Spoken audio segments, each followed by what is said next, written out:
जिस तरह से भाजपा के लोग आरक्षण खत्म कर रहे हैं, जिस तरह से नौकरियां खत्म कर रहे हैं, जिस तरह से निजीकरण खत्म कर रहे हैं, कल एक बच्चा सरकारी नौकरी नहीं जा पाएगा। दलितों के लिए, पिछड़ों के लिए, मुसलमानों के लिए, गरीबों के लिए, किसानों के लिए, सबके लिए लड़ता है। राजनीति में हिस्सेदारी नहीं करोगे तो सबसे बड़ा नुकसान ये होगा कि उनके लोग आपके ऊपर शासन करेंगे।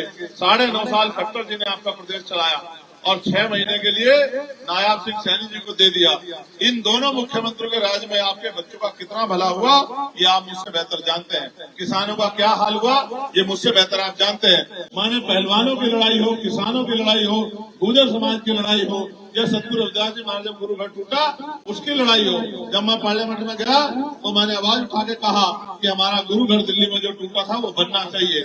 जहाँ एक तरफ देश में चंद पूंजीपतियों के करोड़ों रुपए माफ किए जा रहे हैं, वहाँ 5,000 रुपए का बिजली का बिल नहीं माफ होगा।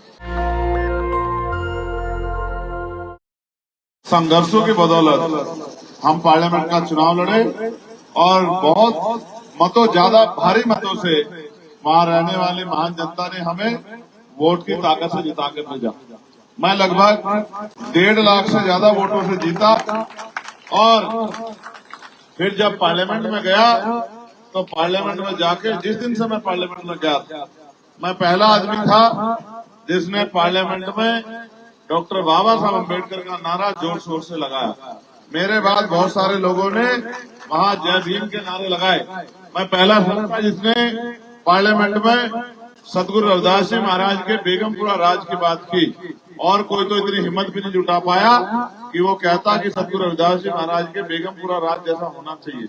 लेकिन आज मैंने वहाँ गुर्जर रेजिमेंट बनाने की मांग भी पार्लियामेंट में जोर शोर से उठाई और चमार रेजिमेंट को बहाल करने की मांग भी बड़े जोर शोर से उठाई।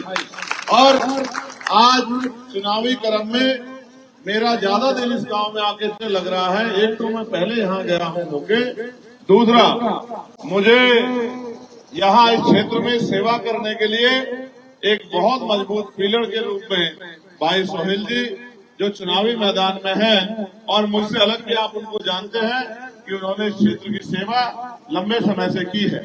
ये तो धन्यवाद दीजिए डॉक्टर बाबा साहब अम्बेडकर का। अगर बाबा साहब अम्बेडकर अपने 4 वर्षों में कुर्बानी देकर हमें देश में लोकतांत्रिक व्यवस्था नहीं देते तो सोचे क्या मेरे जैसा व्यक्ति जो प्राइमरी स्कूल के हेडमास्टर का बेटा हो क्या वो मेंबर ऑफ पार्लियामेंट बन पाता? यहाँ तो इस देश में राजा महाराजा राज करते थे या पैसे वाले उनकी औलादें राज करती थी। यहाँ कोई किसी गरीब के बच्चे के लिए आगे बढ़ने का रास्ता नहीं था। ये रास्ता तो वोट के अधिकार देके डॉक्टर बाबा साहब अम्बेडकर ने खोला और उनके बताए रास्ते पे हमारे गुरु माननीय काशीराम साहब ने समाज को जागरूक करके समाज को अपने पैरों पे खड़ा होना सिखाया।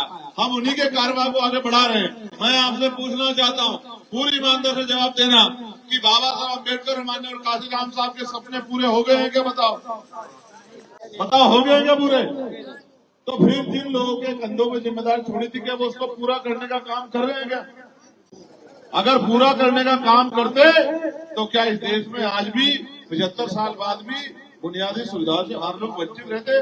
पढ़े लिखे नौजवान बेरोजगार घूमते, अच्छे स्कूल कॉलेज हॉस्पिटल आपके क्षेत्र में बनते नहीं बनते, अच्छे जो है रोजगार की व्यवस्था कुटीर उद्योग लगा के महिलाओं को रोजगार की व्यवस्था, पढ़ी लिखी बेटियों के लिए रोजगार की व्यवस्था होती है नहीं होती?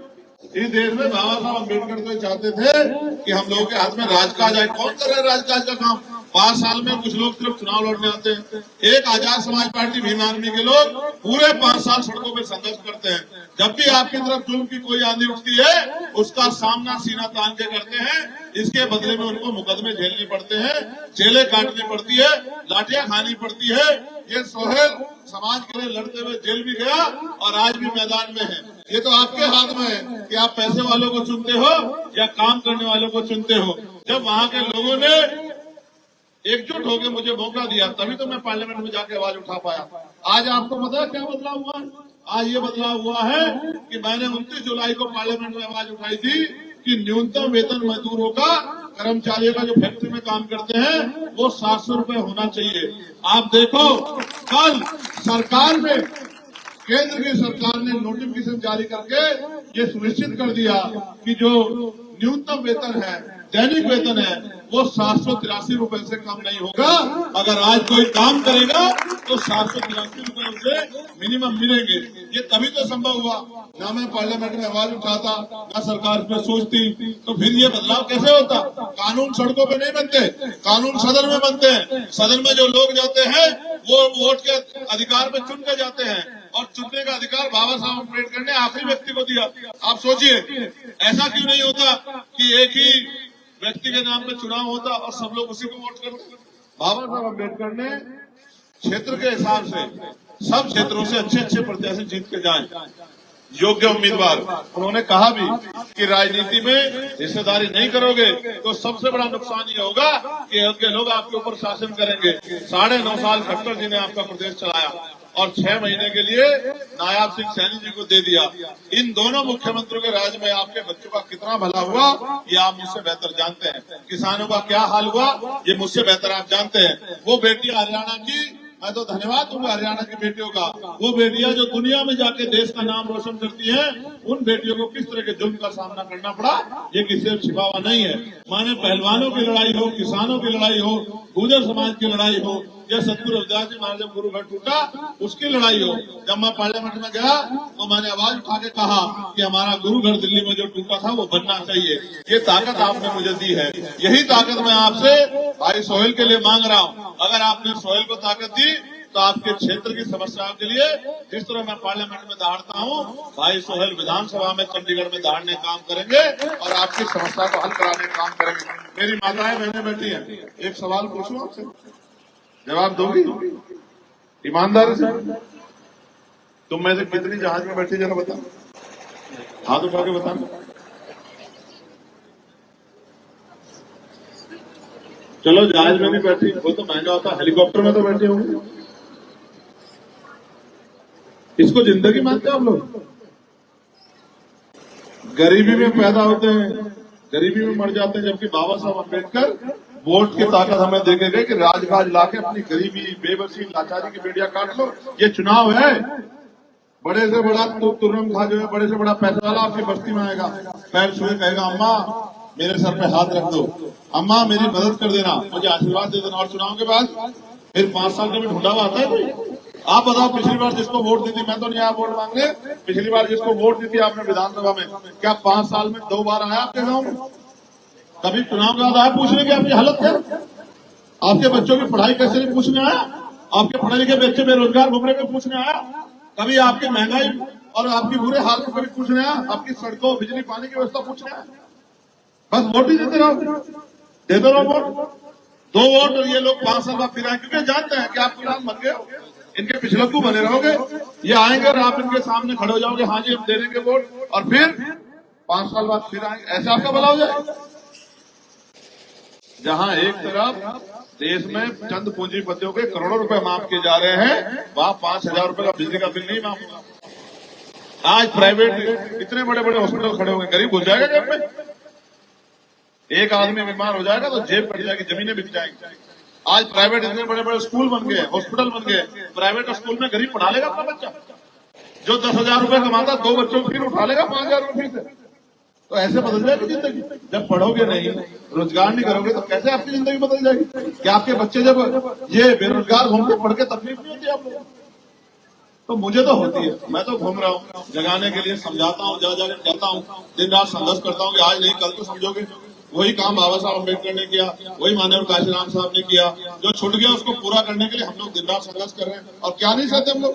16-16 महीने जेल काटते हैं, 2-2 बार तिहाड़ काटते हैं, और जब इनसे बच जाते हैं तो गोलियां खाते हैं। 4-4 गोलियां खा के हम लोग संघर्ष इसलिए कर रहे हैं कि हमारे आने वाली पीढ़ियां देश में गुलाम न बने। जिस तरह से भाजपा के लोग आरक्षण खत्म कर रहे हैं, जिस तरह से नौकरियां खत्म कर रहे हैं, जिस तरह से निजीकरण खत्म कर रहे हैं, कल एक बच्चा सरकारी नौकरी नहीं जा पाएगा। इसलिए मैं आपसे कह रहा हूँ कि आप पार्लियामेंट में तो इतने एमपी एमएलए हैं, इतने एमपी पार्लियामेंट में, कौन उठाता आपकी आवाज? सुना आपने पूरे पार्लियामेंट में?